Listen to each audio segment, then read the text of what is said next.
এদিকে এসে আমাকে আদর করো। আমি আদর করব না, আর এসব বাসর রাত আমি মানি না। বাসরাত করবি না মানে? বাসরাত তুই করবি, তোর বাপও করবে। সোজা কথায় রাজি হয়ে যা, না হলে আজকে তোকে জানে মেরে দিব। দেখ, আমি তোকে বন্ধু ছাড়া অন্য কিছু ভাবি না। আর বিয়েটা একটা অ্যাক্সিডেন্টই হয়েছে, এটাকে বিয়ে বলে না। আমি এত কিছু বুঝি না। বিয়ে হয়েছে তোর সাথে, আর তাই তোর সাথেই বাসর করব। দেখ, এমনিতেই রেগে আছি, তার উপরে তুই আবার প্রেশার দিচ্ছিস। এগুলো আমি মেনে নিতে পারছি না। আচ্ছা যা, আদর করতে হবে না। আমার বাসর রাত নিয়ে যে স্বপ্নগুলো আছে সেগুলো পূরণ করে দে, তাহলেই হবে। দেখ, তোর সব স্বপ্ন পূরণ করে দিব, শুধু কিস করাটা ছাড়া। ঠিক আছে। কি আর করার, সুমাইয়াকে কোলে নিয়ে ছাদে গেলাম। এলোমেলো সবকিছু গুছিয়ে বলে দিচ্ছি, চলুন পরিচয়টা দিয়ে নেই, তারপর প্রথম থেকে শুরু করব। আমি আনোয়ার হোসাইন, এবার কলেজের ফাইনাল ইয়ারের ছাত্র। বাবা মায়ের একমাত্র ছেলে। আব্বু একজন বিজনেসম্যান আর আম্মু গৃহিণী। আর যার সাথে আমার বিয়ে হয়েছে সে হলো আমার বেস্ট ফ্রেন্ড সুমাইয়া। বাসা বেশি দূরে না, আর ছোটবেলা থেকেই আমরা বেস্ট ফ্রেন্ড। সুমাইয়াদের ফ্যামিলির সাথে আমাদের ফ্যামিলির সম্পর্ক অনেক ভালো। সুমাইয়াদের বাসার সবাইকে আমরা ফ্যামিলি ফ্রেন্ড মনে করি, তাই সবসময় সুমাইয়াদের বাসায় আসা যাওয়া আছে আমাদের। আপাতত এতটুকুই থাক, চলেন গল্পে যাওয়া যাক। সকালে শান্তির ঘুম ঘুমাতেছিলাম, তখনই ফোনটা বেজে উঠল। দিল ঘুমটা ভেঙে, তাকিয়ে দেখি সুমাইয়ার কল। বিরক্তিকর ভাব নিয়ে রিসিভ করলাম। বল। ওই, তোর না বলছিলাম আজকে তোকে একটা খুশির খবর দিব, তাই সকাল 7টায় পার্কে আসতে বলছিলাম। এখন কোথায় তুই? ও নো, তাই তো। ঘড়ির দিকে তাকিয়ে দেখি 8টা 10 বাজে। কি করি এখন? পরিস্থিতি সামলাতে বলে দিলাম, আরে এই তো বের হয়ে গেছি, 5 মিনিট লাগবে। তুই কি রাস্তায়? আসতেছি। বেশি না, 10 মিনিট লাগবে, আসতেছি। ও, তা কষ্ট করে একটু দরজাটার দিকে তাকালে ভালো হয় জনাব। তাকিয়ে দেখি সুমাইয়া দরজায় দাঁড়িয়ে আছে। জিব্বায় কামড় দিয়ে ফেললাম।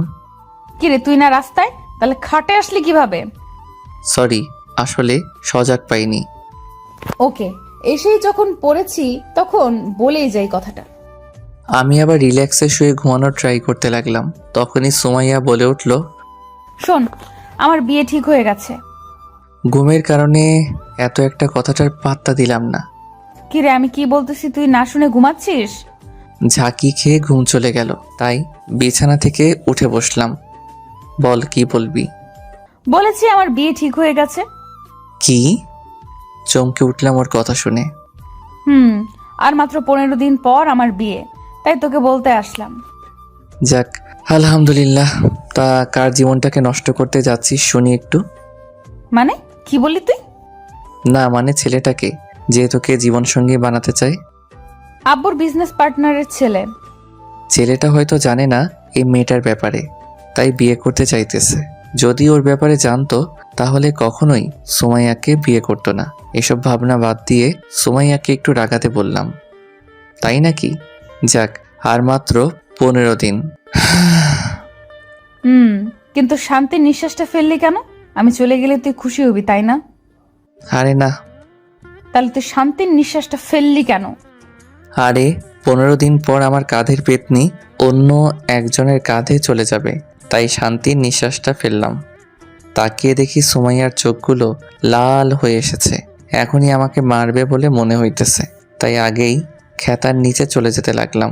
আর তখনই সুমাইয়া আমাকে এলোপাতাড়ি মারতে শুরু করে। আরে ব্যথা পাচ্ছি তো। সরি, মজা করেছিলাম। কুত্তা, শয়তান, বান্দর, বিলাই, আমি পেতনি, তাই না? রাখ, আজকে তোকে মেরেই ফেলবো। সরি বললাম তো, তাও মারা বন্ধ হলো না। অবশেষে উপায় না দেখে সুমাইয়ার হাতগুলো ধরে ফেললাম।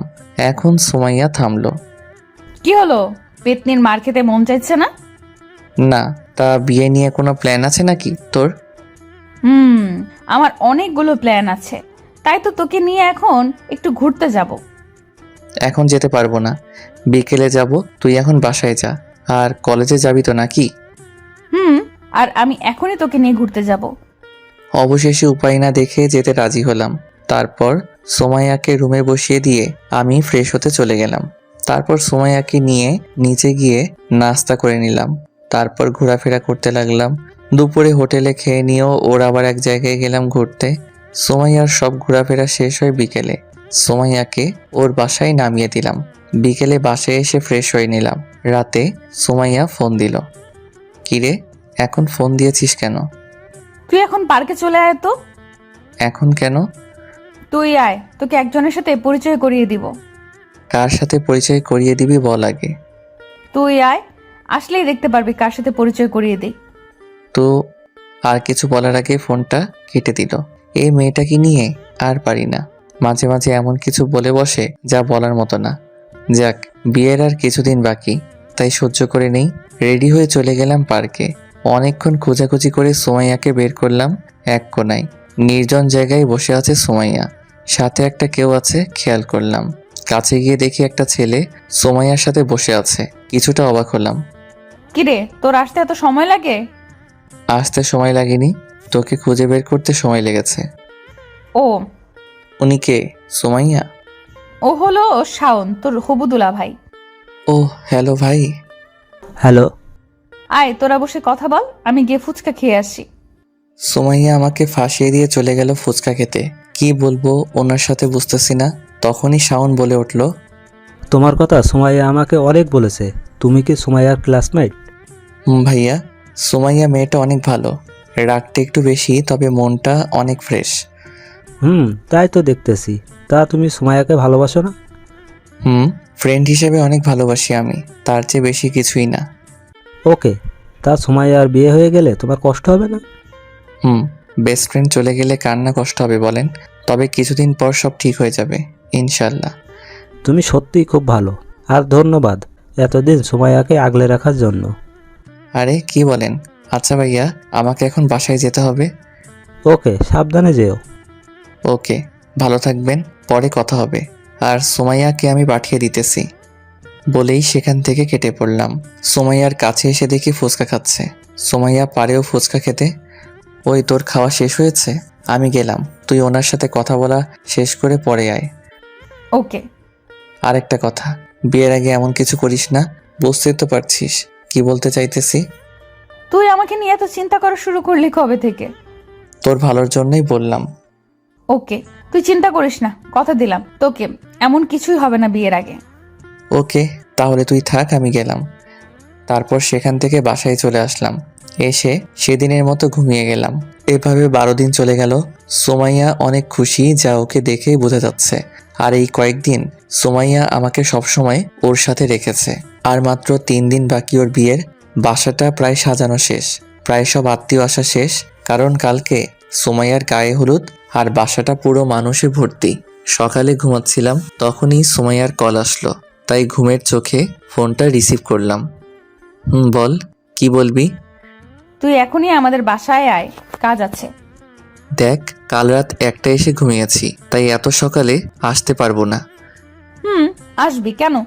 আমি এখন কে, আর আমাকে দিয়ে কি কাজ আছে? পরশুদিনের পর থেকে তো আর ডাকবো না তোকে। থাক, আশা লাগবে না তোর। সোমাইয়ার কথা শুনে টাসকি খেয়ে গেলাম। কি বলবো কিছুই বুঝতেছি না। ওই, তুই ইমোশনাল টর্চার করা শিখলি কবে থেকে? তুই আসবি কিনা এটা বল। পেতনি, ইমোশনাল টর্চার কইরা এখন বলিস আসবো কিনা? আসতেছি পেতনি। বলেই ফোনটা রেখে দিলাম। তারপর উঠে ফ্রেশ হয়ে নাস্তা করে চলে গেলাম সোজা সুমাইয়াদের বাসায়। তোর আসতে এতক্ষণ সময় লাগে? লেগে গেছে। তা কিসের জন্য আসতে বলেছিস সেটা বল। তুই বস, আমি রেডি হয়ে আসতেছি, তারপর তোকে নিয়ে এখানে যাব। বলেই সুমাইয়া রুমে চলে গেল রেডি হতে। কিছুক্ষণ পর রেডি হয়ে আসলো। এরপর দুজনে গিয়ে গাড়িতে উঠে বসলাম। সুমাইয়া নাকি ড্রাইভ করবে। আমি আর না করলাম না। আমি ওর পাশে বসে রইলাম, আর সুমাইয়া মনের আনন্দে চালাতে লাগলাম। কোথায় যাবি বলতো? কাল থেকে তো অনেক বিজি হয়ে যাব, তাই ভাবতেছি আজকে সারা দিন তোর সাথে ঘুরে ফিরে কাটাই। আজকে মন খুলে ঘোরার আমার শেষ দিন, আর আমার সাথে ঘোরার তোর শেষ দিন। সুমাইয়ার কথা শুনে মনটা খারাপ হয়ে গেল। কি বললো কিছুই বুঝতেছি না। মনটা খারাপ হয়ে গেল, তাই চুপ হয়ে গেলাম। আরে মন খারাপ করার কি আছে? না, এমনি। আরে বোকা, আমার বিয়ে যাব তো কি হয়েছে? আমার বেস্ট ফ্রেন্ড তো তুই থাকবি সারা জীবন, আর আমাদের বাসায় আসলে তো তোর সাথেই কাটাতে হবে দিন। হুম আচ্ছা, এসব কথা বাদ দিয়ে অন্য কথা বল। তাই ভালো। তা এটা বল, বাসর রাতে তোর প্ল্যান কি? মানে? মানে বাসর রাত নিয়ে তোর কি স্বপ্ন? সোমাইয়া কিছুক্ষণ কি যেন ভাবতে লাগলো, তারপর বলতে শুরু করলো, অনেক স্বপ্ন আছে, কিন্তু কাউকে বলবো না। আমাকেও বলবি না? তোকে বলা যায়, কারণ তুই তো আমার ব্যাপারে সব জানিস। তাহলে বল শুনি। প্রথমে আমার বরকে বলবো আমাকে কোলে নিয়ে ছাদে যেতে। তারপর আমি আমার বরের কাঁধে মাথা রেখে চাঁদ দেখবো অনেকক্ষণ। তারপর আবার কোলে নিয়ে রুমে নিয়ে আসবে। তারপর আমাকে একটা শাড়ি দিয়ে বলবে যে এটা পরে ওনার সামনে আসতে। এরপর এসে দেখবো উনি শুয়ে আছে, আমিও গিয়ে ওনার পাশে শুয়ে পড়বো। সকালে কথা হবে বলে উনি শুয়ে পড়বে। তারপর আমার বর ঘুমিয়ে যাওয়ার পর আমি তার সারা মুখে অনেকগুলো কিস করে আমিও ঘুমিয়ে পড়বো। সোমাইয়ার মুখে এসব কথা শুনে আমি হা হয়ে ওর দিকে তাকিয়ে রইলাম। কিরে, এভাবে থাকি কি দেখছিস? না, ভাবছি তুই এত রোমান্টিক হয়েছিস কবে থেকে? আমি রোমান্টিক ছোট থেকেই, কিন্তু মনের মতো কাউকে পাইনি বলে এতদিন রোমান্টিকতা লুকিয়ে রেখেছিলাম। তার কি এমন প্রতিভা আছে তোর যা আমি জানি না? আর কিছুই নেই। সত্যি বলছিস তো? তা তুই বিয়ে করবি কবে? বেশি না, আর 6-7 বছর পর। কি? তখন তো তুই বুড়া হয়ে যাবি। তখন তো কোনো মেয়ে তোকে বিয়েও করবে না। কিছু না বলে হালকা হাসলাম। আচ্ছা, তোকে একটা কথা জিজ্ঞেস করি। বল। আচ্ছা, তুই আজ পর্যন্ত গার্লফ্রেন্ড বানালি না কেন কোনো মেয়েকে? তোর মতো শত্রু থাকতে গার্লফ্রেন্ডের কোনো প্রয়োজন নেই। সোমাইয়া কোনো কিছু না বলে জোরে হাসতে লাগলো। তবে তোর বিয়ের পর কাউকে ঠিকই গার্লফ্রেন্ড বানিয়ে নিব। ওকে। আচ্ছা, তুই এখনো পর্যন্ত বয়ফ্রেন্ড বানাসনি কেন? আমার প্রশ্ন আমাকেই করছিস? মনে কর তাই।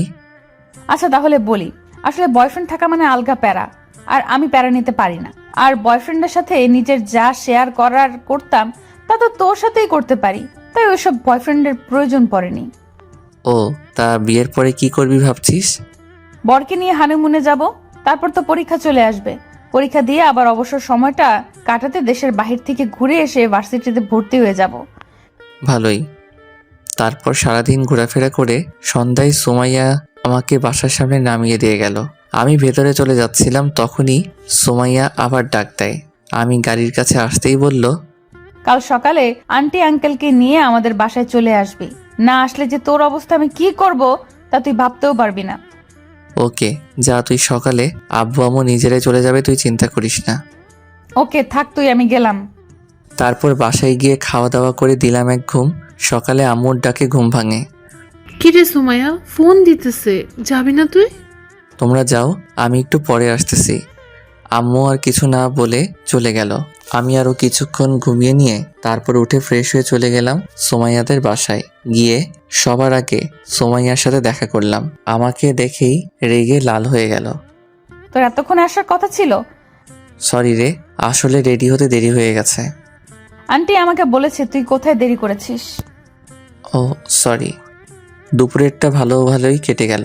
বিকেলে হালকা রেস্ট নিতে শুয়েছিলাম, তখনই খেয়াল করলাম আঙ্কেল মন খারাপ করে আব্বুকে কিছু বলতেছে। চেহারায় অনেক টেনশন আঙ্কেল আন্টির। তাই কি হয়েছে জানতে গেলাম ওনাদের কাছে। কি হয়েছে আঙ্কেল? না কিছু না। কিছু তো একটা হয়েছে। আন্টি কি হয়েছে আপনি বলেন তো একটু। আসলে শাওনদের বাসা থেকে ফোন এসেছিল। ওরা বলেছে শাওন নাকি কোনো এক মেয়েকে নিয়ে বাসা থেকে পালিয়ে গেছে, তাই বিয়েটা হবে না। কি? আকাশ থেকে পড়লাম আমি। হ্যাঁ বাবা।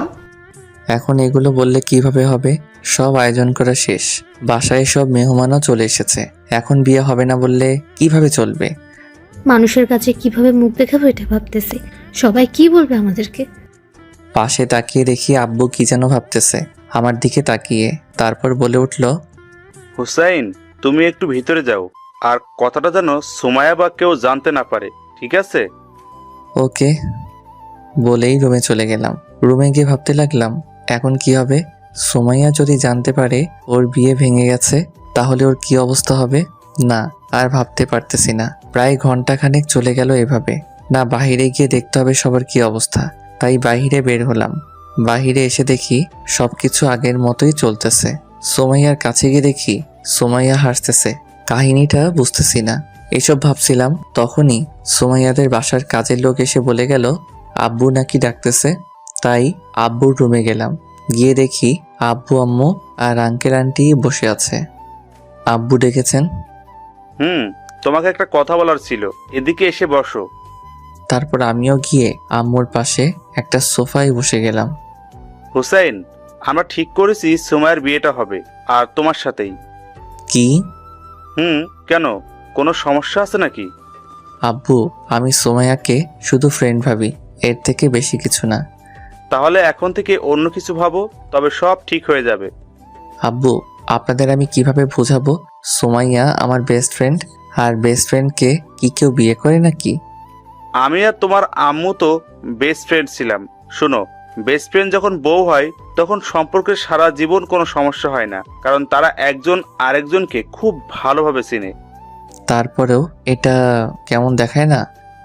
আচ্ছা, মনে করো তোমাকে যদি আমরা একটা মেয়ে পছন্দ করে বিয়ে করাই, পরে যদি দেখা যায় তুমি যা করতে ভালোবাসো মেয়েটা সেটাও একেবারেই অপছন্দ করে, আর মেয়েটা যা করে তা তোমার পছন্দ হয় না, তখন লাইফের সবচেয়ে বড় সমস্যা শুরু হবে। কি বলবো এখন ভাবতেছি। তখনই আব্বু আবার বলে উঠল, দেখো, আমরা তোমার ভালো চাই, তাই সুমাইয়ার সাথে তোমার বিয়েটা হোক সেটা আমরা চাইছি। আর এমন পার্টনার কোথায় পাবে যে তোমাকে এত ভালো করে আগে থেকেই জানে? বিয়ে করলে তুমি খুশি থাকবে এটা জানি, বাকিটা তোমার হাতে। আর তোমার ফ্রেন্ডের এই বিপদে তোমাকেই এগিয়ে আসতে হবে। ভাবতে লাগলাম ঠিকই তো, সব বাদ দিলেও সোমাইয়াকে এই অসম্মান থেকে বাঁচাতে হবে। কি বলবো কিছু বুঝতে না পেরে বললাম, ঠিক আছে, কিন্তু সোমাইয়া কি রাজি হবে এই বিয়েতে? রাজি না হলে কি হয়েছে, তুমি রাজি করাবে সুমাইয়াকে। মানে তুমি এখন গিয়ে সুমাইয়াকে প্রপোজ করবে। যদি রাজি না হয়? না হলে পরে আমি বুঝিয়ে রাজি করাবো, ওইটা আমার উপরে ছেড়ে দাও। ওকে, তো এখনই গিয়ে প্রপোজ করতে হবে নাকি? যাও। তারপর বুকে হালকা সাহস নিয়ে গেলাম সোমাইয়ার রুমের কাছে। দেখি সোমাইয়া হাতে মেহেদি দিচ্ছে, তাও ওর কাছে গিয়ে চুপচাপ দাঁড়িয়ে রইলাম, ফুলটা পিছনে নিয়ে। কিরে, কোথায় ছিলে এতক্ষণ? কিছু না বলে চুপচাপ দাঁড়িয়ে রইলাম। প্রশ্নের উত্তরের জবাব না দেওয়া দেখে সোমাইয়া আমার দিকে তাকায়, হয়তো বুঝতে পেরেছে কিছু বলতে চাই, তাই বলল, কিরে, কিছু বলবি? মাথা নাড়িয়ে হ্যাঁ বললাম। তো বল, কি বলবি? I love you. কথাটা আটকে বের হয়ে গেল। মানে? সোমাইয়া, আমি তোমাকে ভালোবাসি, বিয়ে করবি আমাকে? পিছন থেকে ফুলটা বের করে ওর সামনে ধরলাম। সোমাইয়া কিছু না বলে অবাক হয়ে আমার দিকে তাকিয়ে রইল। হয়তো আমার চেয়ে বড় শক খেয়েছে হিমা নিজেই। কিছুক্ষণ তাকিয়ে থেকে হঠাৎ ঠাস করে একটা চর বসিয়ে দিল। হাতের যত মেহেদি ছিল তা এখন আমার গালে লেপটে গেছে। চর খেয়ে গালে হাত দিয়ে চুপচাপ দাঁড়িয়ে রইলাম। হঠাৎ সোমাইয়া বলে উঠল, আগামীকাল দুপুরে বলতি বিয়ে হওয়ার পর, তখন আরো ভালো হতো। বোকা, এই কথাটা বলতে এত সময় লাগিয়েছে, বোকা কোথাকার। সব ঘটনার থেকে যতটা না শক্ত হয়েছি তার চেয়ে বেশি শক্ত হয়েছে সোমাইয়ার এই কথাগুলোতে। এসব ভাবছিলাম, তখনই মনে পড়ল সোমাইয়ার হাতে তো মেহেদি, সেগুলো নিশ্চয়ই আমার পিছনে মাখিয়ে দিয়েছে। তাই বলে উঠলাম, ওই ছাড় আমাকে, তোর হাতে না মেহেদি দিয়েছিলি, সেগুলিকে আমার গালে আর পিঠে মাখিয়ে দিয়েছিস নাকি? আর বেশি বকবক না করে আমাকে জড়িয়ে ধর। কিছুক্ষণ সোমাইয়া জড়িয়ে ধরে থাকে আমাকে, তারপর হঠাৎ ছেড়ে দিয়ে বলে ওঠে, চল আব্বু আম্মুর কাছে, আর আঙ্কেল আন্টিও তো রাজি করাতে হবে। ওনাদের রাজি করানো শেষ? মানে? তুই একবার পিছনে তাকিয়ে দেখ। সোমাইয়া পিছনে তাকাতে আব্বু আম্মু আর আঙ্কেল আন্টি সোমাইয়াকে ইশারায় সাই দিল। সোমাইয়া শরমে আবার আমার বুকে মুখ লুকালো। সন্ধ্যায় আব্বু আম্মু আর আমি বাসায় চলে আসি। রাতে যতটুকু পারি বিয়ের আয়োজন করি, এভাবে রাতটা কেটে যায়। বিকেলে আব্বু, আমি আর আরো কয়েকজন গেলাম সোমাইয়াদের বাসায়। রাতে বিয়ের সবকিছু শেষ হলে সোমাইয়াকে নিয়ে আমাদের বাসায় চলে আসি। ফ্রেশ হয়ে গিয়ে একটু ছাদে হাঁটাহাঁটি করি। 12টার দিকে আম্মু এসে রুমে যেতে বলে, তাই নিচে এসে রুমে চলে আসলাম। রুমে এসে দেখি সোমাইয়া রুমে নেই। বেলকনিতে গিয়ে দেখি সোমাইয়া দাঁড়িয়ে নিচে কি যেন দেখতেছে। আমার যাওয়ার আওয়াজ পেয়ে আমার দিকে তাকালো। কিরে, তুই এসে গেছিস? তা তুই এখানে কি করছিস? এমনি সবাই মিলে খাটে বসিয়ে দিয়ে গেছে, অনেকক্ষণ বসে থাকার পর ভালো লাগছিল না, তাই এখানে দাঁড়িয়েছিলাম। ও, আই রুমে আয়। সোমাইয়া আর আমি রুমে চলে আসি। আচ্ছা রাজ, একটা কথা বলতো, তুই কি আমাকে ভালোবাসিস? সোমাইয়ার মুখে এই কথা শুনে হালকা অপ্রস্তুত হয়ে গেলাম। হঠাৎ এমন কথা বলছিস কেন? তুই যখন আমাকে প্রপোজ করেছিলি তখন আমি তোর চোখে ভালোবাসা দেখিনি, তাই জিজ্ঞেস করলাম। আচ্ছা বলতো, তখন কেন বলেছিলি ভালোবাসিস? তোকে ভালোবাসি না এটা মনে করিস না, তবে ওই সময় বলেছি কারণটা হলো তারপর গতকালের সব কিছু খুলে বললাম সুমাইয়াকে। সব শুনে সুমাইয়া চুপ হয়ে গেল। দেখ, বেস্ট ফ্রেন্ড হিসেবে আমি তোকে অনেক ভালোবাসি, কিন্তু তুই বউ হলে কি হবে না কেমন দেখাবে ওইটা নিয়ে কখনো ভাবিনি। তাহলে বিয়েটা কি আমাকে বিপদ থেকে উদ্ধার করার জন্য করেছিলি? হুম।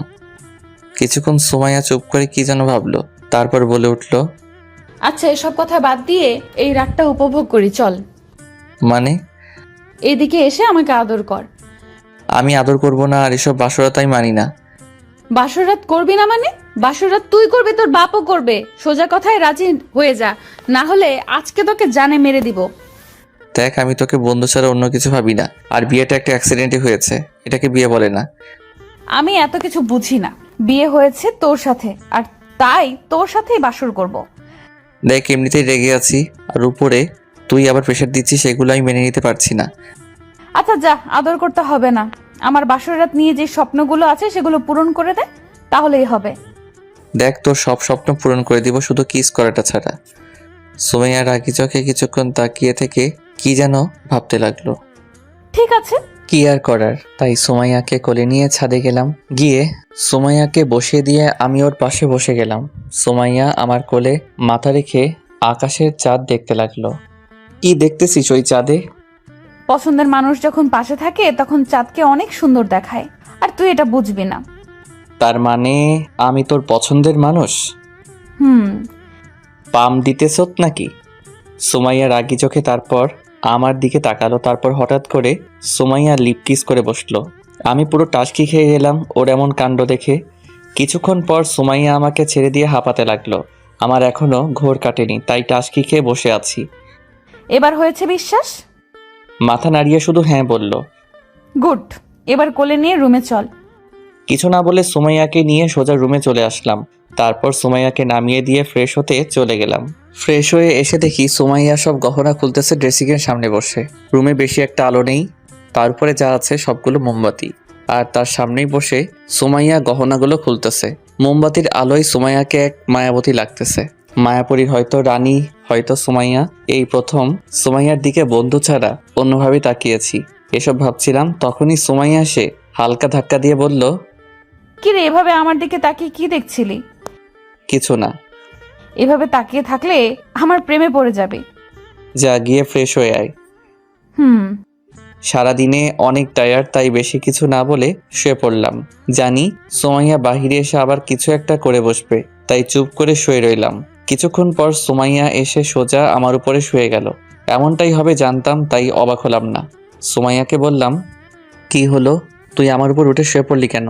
ওই পাশে জায়গা আছে, যা গিয়ে ওইখানে শুয়ে পড়। কুত্তা, তুই না বললি আমাকে ভালোবাসিস না? তাহলে আমার জন্য ওয়াশরুমের শাড়ি রেখে এসেছিলি কেন? তুই না বলেছিলি তোর বাসরাতের স্বপ্নের মধ্যে এটাও একটা, তাই স্বামী হিসেবে পূরণ করে দিলাম।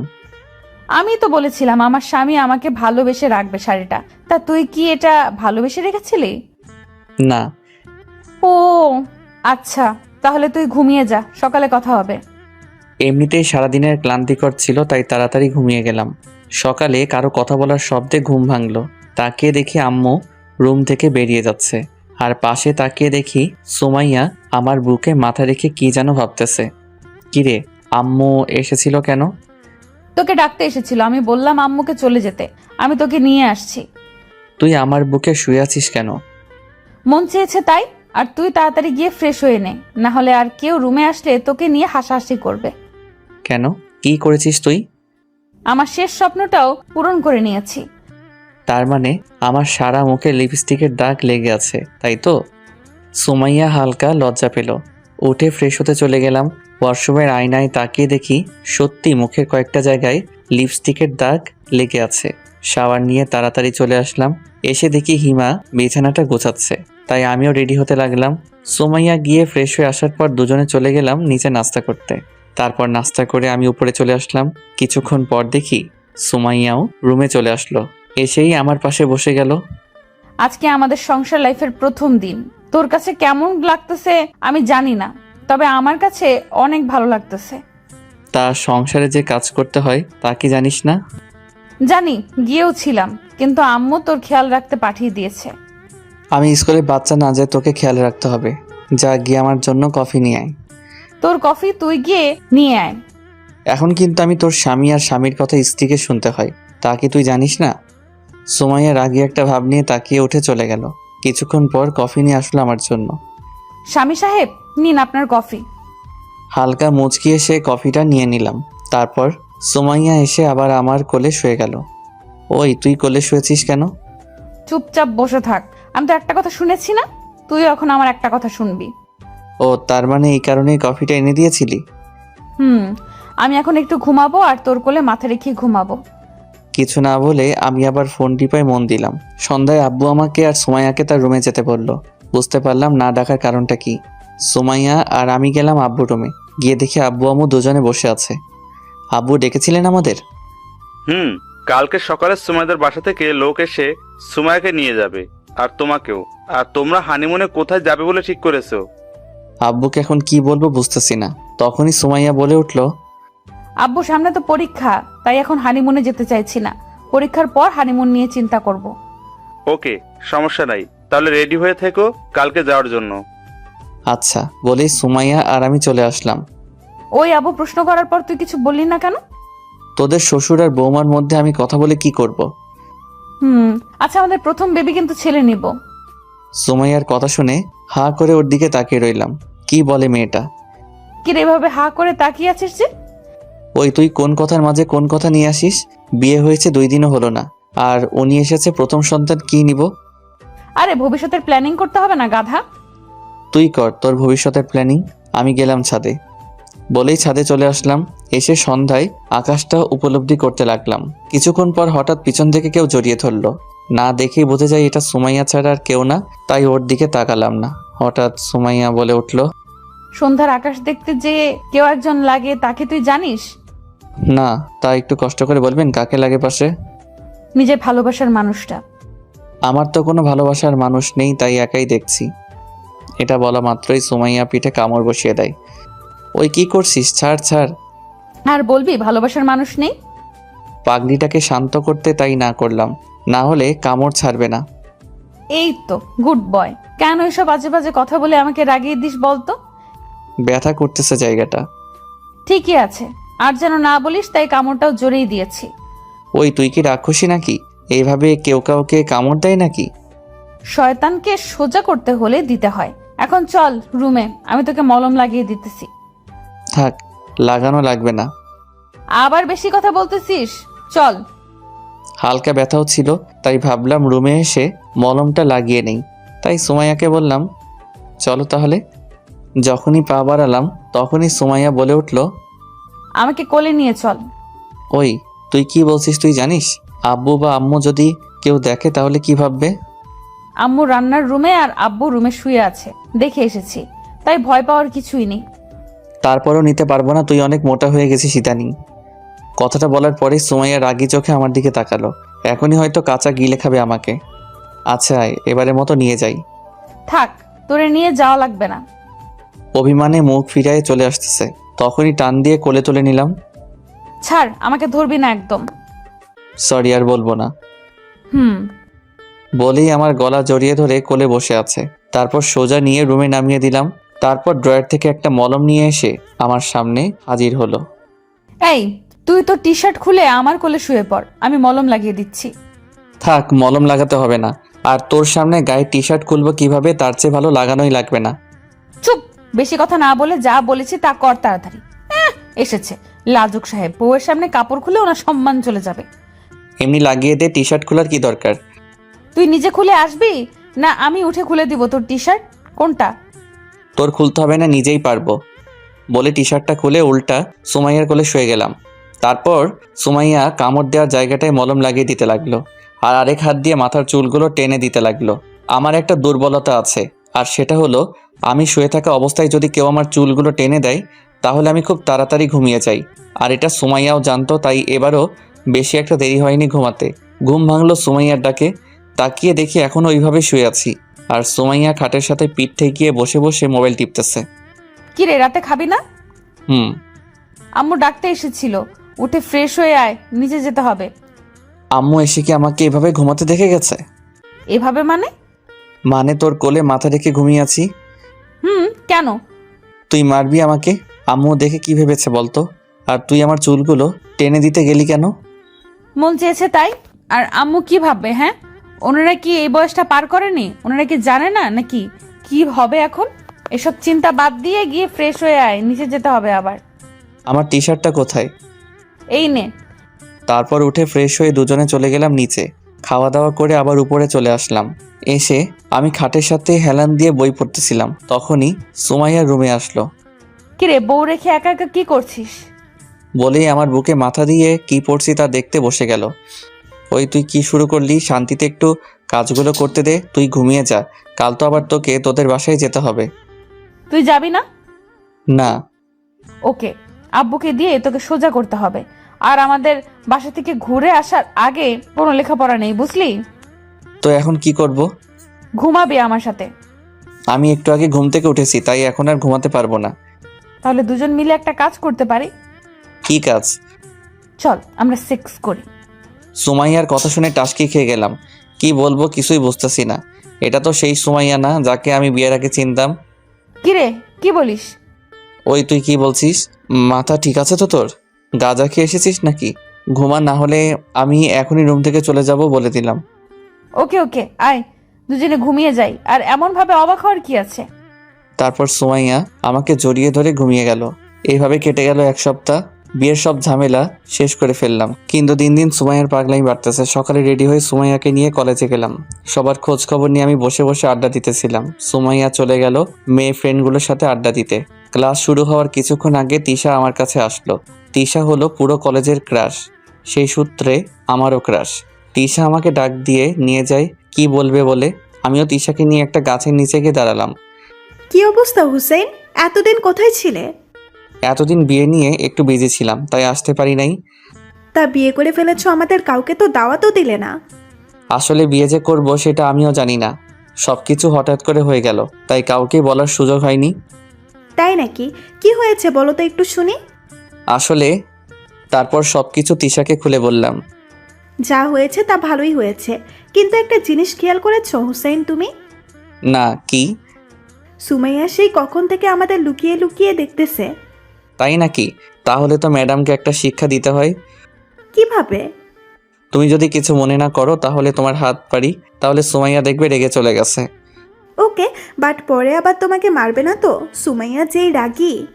তোমাকে এসব নিয়ে চিন্তা করতে হবে না বলেই হালকা করে হাতটা ধরলাম। ব্যাস, তারপরেই নাকি সুমাইয়া রেগে সেখান থেকে চলে গেছে। বুঝলাম আজকে একটা কিছু হবে। আচ্ছা এখন বলো, আমাকে এখানে নিয়ে আসার কারণ কি? আসলে তোমার ফ্রেন্ড তৌফিকের নাম্বারটা লাগবে। ও আমাকে না জানিয়ে এত দূর চলে গেছো তোমরা? আরে তৌফিক তো এখনো জানেই না, আর তাই তো তোমার কাছ থেকে নাম্বারটা নিচ্ছি। ওকে, 017। আর কোনো হেল্প লাগলে বলবে, আমি আছি তোমাদের পাশে। ওকে। আচ্ছা চলো, ক্লাসের সময় হয়ে গেছে, এবার যাওয়া যাক। চলো। তারপর দুজনেই ক্লাসে চলে আসলাম, কিন্তু ক্লাসের কোথাও সুমাইয়াকে দেখতে পেলাম না। বুঝে গেলাম বাসায় চলে গেছে। তাই ক্লাস শেষ করে বিকেলে বাসায় চলে আসলাম। রুমে এসেই দেখি সুমাইয়া ঘুমিয়ে আছে, চোখগুলো ফুলে আছে, মানে হয়তো পাগলামিটা কান্না করছে। এই মেয়েটার কবে যে আক্কেল হবে আল্লাহই জানে। ফ্রেশ হয়ে ওয়াশরুম থেকে বেরোতেই গালে একটা চর বসিয়ে দিল। তাকে দেখি সুমাইয়ার লাল চোখে তাকিয়ে আছে আমার দিকে। ওই, তোকে কাল রাতে সেক্স করার কথা বলায় এমন ভাব নিয়েছিলি যে তুই কিছুই বুঝিস না, আর আজকে কলেজে গিয়ে লুচ্চামি শুরু করে দিলি। তুই গাছের পিছনে লুকিয়ে কথা শুনছিলি কেন? ওইটা বল। তোরা আমাকে দেখেছিলি? আর তোকে দেখে একটু অ্যাক্টিং করেছি। আর স্বামীকে সন্দেহ করাটা বন্ধ কর পেতনি। এগুলো আগে বলিসনি কেন? তাহলে তো থাপ্পড় খেতে হতো না। সর এখান থেকে। আর ভুলেও যদি একবার হাত তুলিস আমার উপর, তাহলে তোর হাত পা ভেঙে তোর কাঁধে ঝুলিয়ে রাখবো বলে দিলাম। তুই কোনো মেয়েদের দিকে তাকাস না, তাহলে আমি আর তোকে মারবো না। ঠিক আছে, তাহলে আজ থেকে তোর দিকেও তাকাবো না। আমার দিকে না তাকালে মিনিটে 10টা থাপ্পড় খাবে বলে দিলাম। তুই না বললি কোনো মেয়ের দিকে না তাকাতে, তাহলে আবার তোর দিকে কিভাবে তাকাবো? নাকি তুই পুরুষ, কোনটা? চুপ, বেশি কথা বলবি না। আমি ছাড়া আর কোনো মেয়ের দিকে সহজে তাকাবি না, আর তাকালে থাপ্পড়ের কথাটা মনে করিস। মনে থাকবে না। আর সর সামনে থেকে। না হুসেন, এই সন্ধ্যায় একটু আদর করো না আমাকে। আমাকে মেরেছিস মনে নেই? তোকে আদর তো দূর, আমার কাছেও আজ থেকে আসতে দিব না। এক সময় তো ঠিকই করবি। আমাকে ছাড়া আদর করবি কাকে আর? কেন তিশা আছে না? বলেই রুম থেকে বেরিয়ে নিচে চলে আসলাম। আর পিছন থেকে রাগে জ্বলে পড়ে শেষ হয়ে যাচ্ছিল। রাতে খাওয়া দাওয়া করে চলে আসলাম রুমে। সুমাইয়া রেগে আছে, তাই ও আসার আগে ঘুমের ভান ধরে পড়ে রইলাম। কিছুক্ষণ পর সুমাইয়া এসে কিছু না বলে চুপচাপ আমার বুকে মাথা দিয়ে ঘুমিয়ে গেল। এইভাবে কেটে গেল 2 মাস। পরীক্ষাও শেষ হয়ে গেল। আমাদের ক্লাসমেটরা সবাই মিলে ঠিক করলো একটা পার্টি দিবে সবাই মিলে কলেজে, সবার সাথে শেষবারের মতো মজা করার জন্য আর কি। সন্ধ্যায় আমি আর সুমাইয়া রেডি হয়ে চলে গেলাম সেখানে। পার্টি চলতেছিল। আমি আমার ফ্রেন্ডের সাথে কথা বলছিলাম, তখনই সুমাইয়া এসে আমার পাশে বসলো একটা কিউট বেবি কোলে নিয়ে। কি রে, কার বেবি নিয়ে এসেছিস? আমারই একটা ফ্রেন্ডের মেয়ে, দেখ কত কিউট বেবিটা। তা তুই বেবিটাকে নিয়ে ঘুরতেছিস কেন? আমার অনেক পছন্দ হয়েছে বেবিটা, তাই নিয়ে রেখেছি। তুই এখনো সেই পিচ্চি রয়ে গেলি। কিছু না বলে সুমাইয়া আবার চলে গেল। পার্টি শেষ করে বাসায় আসার সময় দেখি সুমাইয়া মন খারাপ করে বসে আছে। কিছু না বলে বাসায় চলে আসলাম। রুমে এসে ফ্রেশ হয়ে দেখি সুমাইয়া এখনো মন খারাপ করে বসে আছে। তাই জিজ্ঞেস করলাম, কি রে, এভাবে মন খারাপ করে বসে আছিস কেন? বেবিটা কত কিউট তাই না? জানিস বেবিটাকে ছেড়ে আসতে মন চায়নি। তো অন্যের মেয়েকে নিয়ে আসবি কেন? তাও ঠিক। আচ্ছা, আমার একটা বেবি লাগবে, আর আজকেই তুই আমাকে দিবি। মানে এত রাতে বেবি পাবো কোথায় থেকে? কুত্তা, আমি তোকে বলতেছি আমি মা হব, আর তুই সেটাতে আমাকে হেল্প করবি। ওই তোর বয়স কত যে তুই মা হবি? পিচ্চি মেয়ে একটা। ওই বেশি কথা না বলে আমাকে হেল্প করবি কিনা বল। না, বয়স হোক তোর, তখন মা হইস। দেখ শেষবারের মতো বলছি, দিবি কিনা বল, না হলে আমি এক্ষুনি আমাদের বাসায় চলে যাব। চলে যা, তারপরেও আমি রাজি না। আর তুই তো ভার্সিটিতে উঠবি কয়েকদিন পর, এখন এসব চিন্তা বাদ দিয়ে ঘুমা। সুমাইয়া আর কিছু না বলে ওর ব্যাগ গোছাতে লাগলো। আমি ওর পাগলামিগুলো দেখতে লাগলাম। ওই বেবিটা দেখার পর কী যে হলো ওর আল্লাহ জানে। মা হতে উঠে পড়ে লেগেছে। এসব ভাবছিলাম, তখনই দেখি ওর ব্যাগ গোছানো শেষ। যখনই রুমের দরজাটা খুলতে যাবে তখনই ওর হাতটা ধরে ফেললাম। ওকে বেরোতে দেওয়া যাবে না। সুমাইয়া, কি হয়েছে তোর?